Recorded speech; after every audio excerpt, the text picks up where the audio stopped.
नमस्कार दोस्तों, आप सभी का स्वागत है पॉकेट ऑडियो बुक चैनल पर, जहां हम लाते हैं नई नई कहानियों का अनोखा सफर। अगर आपको हमारा प्रयास पसंद आए तो वीडियो को लाइक, शेयर और चैनल को सब्सक्राइब करना न भूलें। तो चलिए आज की कहानी का सफर शुरू करते हैं।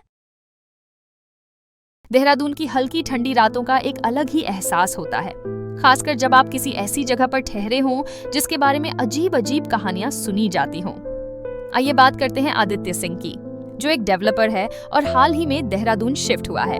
आदित्य टेक्नोवा सॉल्यूशंस में काम करता था और कंपनी ने उसके लिए एक बजट होटल क्रेस्टवुड रेजिडेंसी में रुकने की व्यवस्था की थी।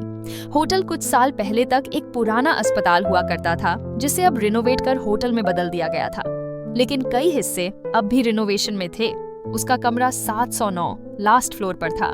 यह फ्लोर बाकी होटल के मुकाबले ज्यादा खाली और सुनसान रहता था। रात 1:45 AM आदित्य अपने लैपटॉप पर काम कर रहा था। बाहर हल्की बारिश हो रही थी। कमरे में बस लैपटॉप की हल्की ब्लू लाइट जल रही थी। तभी अचानक फोन बजा। अननोन नंबर, इतनी रात को कॉल। आदित्य ने थोड़ी हिचकिचाहट के साथ कॉल रिसीव की। कमरे का दरवाजा मत खोलना, कोई आ रहा है। उसका दिल तेजी से धड़कने लगा। कौन? उसने कांपती आवाज में पूछा, लेकिन उधर से कोई जवाब नहीं आया। अचानक दरवाजे पर धीमी धीमी नॉक होने लगी। आदित्य ने धीरे से दरवाजे की ओर देखा। दिल की धड़कनें तेज हो गईं। शायद कोई होटल स्टाफ होगा, उसने खुद को समझाया। उसने पीप होल से देखा, लेकिन बाहर कोई नहीं था। पर दरवाजे के नीचे से गीले पैरों के निशान अंदर की तरफ आ रहे थे। उसने जल्दी से दरवाजा लॉक किया और घबराकर पीछे हट गया। तभी उसका फोन फिर बजा। मैं अंदर आ चुका हूँ आदित्य।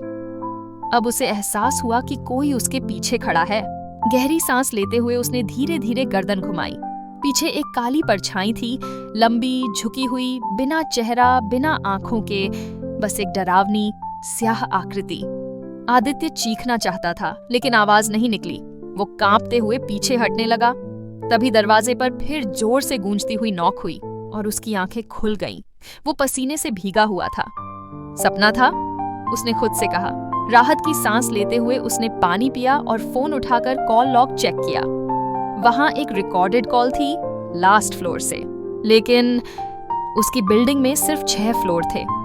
आदित्य के हाथों में फोन था और वह कांपते हुए कॉल लॉग चेक कर रहा था। रिकॉर्डेड कॉल में लिखा था लास्ट फ्लोर। उसका दिल अब भी तेजी से धड़क रहा था, जैसे पूरी रात की खौफनाक सच्चाई उसके सामने आ रही हो। वो कमरे के दरवाजे की तरफ बढ़ा, फिर रुका।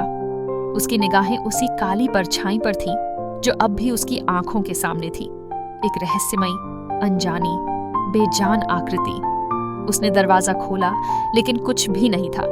कमरा बिल्कुल वही था जैसे वह पहले छोड़कर आया था, मगर उसकी आंखों में एक सख्त सवाल था। क्या वो सपना था या कुछ और? आदित्य को महसूस हुआ कि उस पुरानी हॉस्पिटल की दीवारों में कुछ ऐसा था जो अब तक किसी ने नहीं जाना था। एक सच जो अब उसकी अपनी कहानी बन चुका था। लेकिन क्या वो इससे बच पाएगा? क्या वो लास्ट फ्लोर की सच्चाई जान पाएगा, या फिर वो उसी जगह फंसा रहेगा जहां पहले लोग कभी लौट कर नहीं आए? इसका जवाब तो शायद समय ही दे सके।